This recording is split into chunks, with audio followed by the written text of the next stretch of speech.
नमस्कार, आप देख रहे हैं विकासनामा न्यूज। आपके साथ मैं हूं राशि। आइए खबरों की शुरुआत करेंगे। चंद्रशेखर आजाद पहुंचे ग्वालियर। पुलिस सुरक्षा के बीच आए ग्वालियर पुरानी छावनी इलाके में एक होटल में स्टे किया। चंद्रशेखर ने स्थानीय समर्थकों से मुलाकात कर मुरैना की ओर वापस हुए रवाना। 25 सितंबर को गुर्जर महाकुंभ के दौरान हुए उपद्रव में नामजद होने वालों के परिजनों से की मुलाकात। गुर्जर नेता रामप्रीत पर एनएसए की कार्रवाई की जाने पर जताई नाराजगी। पुलिस व्यवस्था पर भी उठाए सवाल। प्रशासनिक कार्रवाई को करार दिया दमन। आजाद समाज पार्टी के लोगों को किया विशेष का टारगेट।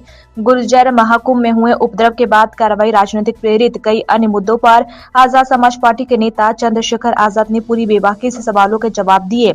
आजाद समाज पार्टी के नेता चंद्रशेखर आजाद रावण ने चुनिंदा पत्रकारों से बात की। पत्रकारों के सवालों का जवाब देते हुए चंद्रशेखर आजाद ने कहा कि 25 तारीख में गुर्जर महाकुंभ हुआ था और ज्ञापन देते समय कुछ विवाद हुआ था। अगर पुलिस ने सही व्यवस्था की होती तो भीड़ को संभालने की स्थिति पैदा नहीं होती। जब कोई घटना होती है तो उसका कारण होता है। जब उसके बाद कार्रवाई हुई तो यह कार्रवाई दमन हुआ है। जो आजाद भीम समाज पार्टी से जुड़े हुए थे, चाहे वह दलित समाज के हो चाहे वह गुर्जर समाज के हो।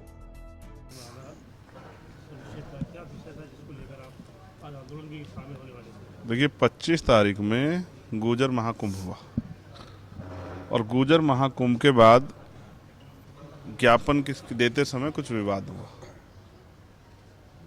अगर पुलिस ने सही व्यवस्था की होती उस भीड़ को संभालने के लिए तो मुझे लगता है कि इस तरह की घटना नहीं होती। जब कोई घटना होगी तो उसके कोई ना कोई कारण होते, बिना कारण के कोई घटना नहीं होती। लेकिन उसके बाद जो कार्रवाई हुई, कार्रवाई नहीं हुई, कार्रवाई के नाम पे दमन हुआ।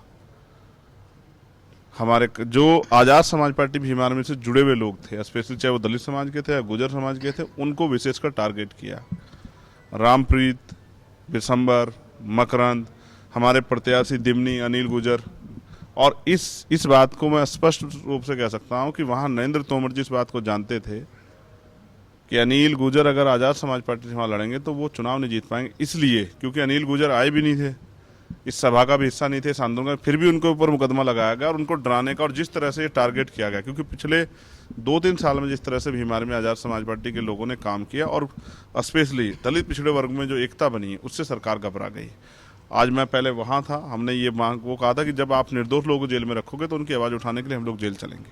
हमने जेल भरो आंदोलन का आह्वान किया, मैंने उसका समर्थन किया। पुलिस और एडमिनिस्ट्रेशन के सीनियर अधिकारियों से मुरैना में बात हुई, मैं आज परिवारों से मिला, उन्होंने उनका दुख मैंने जाना।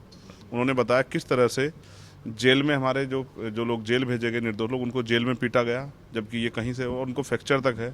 और एक साथी को रीवा जो है जेल ट्रांसफ़र कर दी गई। कई सारे साथी फरार हैं, उनके वाहन जब्त हैं। कई चीज़ों पे हमने अपनी मांगें रखी और हमने एडमिनिस्ट्रेशन ने और पुलिस ने आश्वासन भी दिया कि वो इस पर स्क्रूटनी करके सही कार्य करेंगे, निर्दोष लोगों के साथ वो अन्याय नहीं होने देंगे। आगे की अज्ञात के नाम पे जो गिरफ्तारी के नाम का खेल चल रहा है और एक अवैध वसूली चल रही है, जैसे किसी का नाम आकाश है तो जितने भी आकाश क्षेत्र में आते हैं उन सबके घर जाके पूछना कि तुम थे, और अगर नहीं थे तो कुछ पैसे निकालो तो आपकी जान बच जाएगी। जो लूट चल रही है पुलिस की, ये लूट किसी तरह स्वीकार्य नहीं। मैंने यहाँ के अधिकारियों से सख्त उसमें बात की है और मुझे आशा उम्मीद है कि अभी ये जो अन्याय अत्याचार हो रहा, जुल्म जाती है, रुकेगी। कार्यकर्ताओं को पीटना, उनका मनोबल गिराना, उन पर झूठे मुकदमे लगाना, ये जो सरकार की सैप है, मैं इसको मानता हूँ हुआ है। अधिकारी कर्मचारी पर चुनाव से पहले, आचार संहिता पहले कोई दबाव हो सकता है, अब शायद उनको दबाव में नहीं रहना चाहिए। कई विधायक सांसदों को भी नाम अब आप समझ सकते हैं कि जो वहाँ नहीं था अगर उसका भी नाम है तो उसका एकमात्र कारण ये है कि कहीं ना कहीं ये एक तरह की कॉन्स्पिरेसी, एक तरह की साजिश है, या एक तरह से जो है टारगेट करने का प्रयास किया गया और जनता इस बात को देख रही है। मैं मानता हूँ कि वोट की चोट से जनता जो है सरकार को सबक भी जो है, जब 2 महीने बाद रिजल्ट आएंगे 3 तारीख को मेरे जन्मदिन के अवसर पे, तो हो सकता है कि मध्य प्रदेश के परिणाम बहुत अच्छे हों और जो लोग आज सत्ता के दम पे लोगों की जान पे जो है आफत खड़ी कर रहे हैं, लोगों को नुकसान पहुंचा रहे हैं, उनके घर बार तोड़ने की बात कर रहे हैं, जनता उनको ठिकाने लगा देगी। किस पार्टी को सपोर्ट करेंगे आप? आज़ाद समाज पार्टी मजबूती से चुनाव लड़ेगी और आप देखना जिस दिन परिणाम आएगा आज़ाद समाज पार्टी यहाँ ताकत में होगी। सभी सीटों पे कई घंटों प्रशासन से बातचीत हुई, राष्ट्र क्या आश्वासन दिया आपके जो लोग जिस आंदोलन? देखिए, मेरी जिद थी कि मैं हर हालत में पीड़ित परिवार से मिलूंगा। रामप्रीत गुर्जर हमारे यहाँ नेता हैं, उनके ऊपर जैसे इनाम रखना और उन पर झूठा आरोप लगाना, एक ये सबसे बड़ी बात है। और आपको मीडिया के लोगों को भी समझना पड़ेगा कि पुलिस की हर बात को सच मान लेना या पुलिस की बातों को छाप देना बिना दूसरा पक्ष जाने, ये बड़ा गलत है। जिस तरह से कि फंडिंग हुई है, सब चीज़ें मैं चैलेंज करता हूँ। एडमिनिस्ट्रेशन और पुलिस पर अगर एक भी एविडेंस एक पैसे का भी तो वो हमें दे, हम उस हर व्यक्ति को जिस पे इस तरह की को जो इस तरह की गतिविधि में शामिल होगा हम उसकी गिरफ्तारी खुद सुनिश्चित कराएंगे। लेकिन इस नाम पे डर के सरकार के सहारे पे भीम आर्मी आज़ाद समाज पार्टी को बदनाम करने का काम सरकार बंद करे। जनता सब जानती है कि कौन किस तरह का माहौल खराब करना चाहता है और किसने पिछले तोड़ गिरा के सरकार 2.5-3 साल में किसने जो है माहौल खराब करके अपनी सरकार बनाई और किस तरह से विधायक खरीद फरोख्त में कौन शामिल है, ये सरकार ये जनता सब जानती है। और जनता इस हिसाब जो है ना अभी से भले ही जो है दमन से डरी हुई थी, लेकिन जनता चुनाव के समय हिसाब करेगी। ये बात सरकार याद रखे। आजाद पार्टी 230 विधानसभा सभी के चुनाव लड़ेगी। देखिए पिछले काफ़ी दिनों से कार्यकर्ताओं में जो उत्पीड़न हो उसकी वजह से हम वार्ता नहीं कर पाए। आज हम यहाँ हैं, एक दो दिन में वार्ता होगी और बहुत जल्द हम अपनी लिस्ट जो है डिक्लेयर करेंगे कि हम किन किन सीटों पर लड़ने वाले हैं। लेकिन हमारी विश्वास है जिस तरह का प्यार मध्य प्रदेश ने संविधान बचाओ यात्रा में दिया और 12 फरवरी की भोपाल यात्रा में और आश्वासन दिया समाज ने कि इस बार वो आज़ाद समाज पार्टी को ताकत देंगे, आज़ाद समाज पार्टी एक बड़ी ताकत बनकर मध्य प्रदेश में उभरेगी। आपके जन्मदिन पे जो परिणाम आएंगे जब, तो क्या आप किसी को समर्थन भी कर सकते हैं? हो सकता है जन्मदिन गिफ्ट मिल जाए, तो जन्मदिन गिफ्ट मिलेगा तो फिर जनता को उसका लाभ मिलेगा। सर एक आखिरी सवाल, जातिगत जनगणना के आप पक्ष में? करवा देनी चाहिए थी भारतीय जनता पार्टी सरकार को। क्या वजह रही, क्यों नहीं करवाई?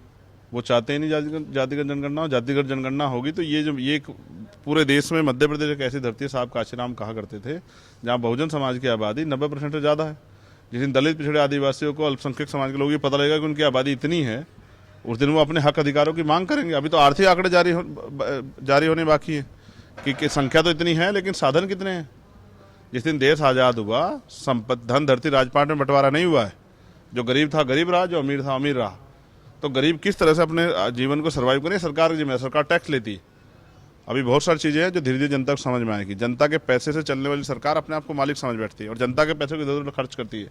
जनता की तरक्की जनता के हितों पे नहीं करती है, जनता के अधिकारों की रक्षा नहीं करती है। तो लोकतंत्र को लोग समझ रहे हैं, इसीलिए इतने बड़े बड़े आयोजन हो रहे हैं। धीरे धीरे दलित पिछड़ा वर्ग जाग जाएगा और ये चोर लुटेरा भाग जाएगा जो आज तक जो है धन के दम पे राज कर रहा था।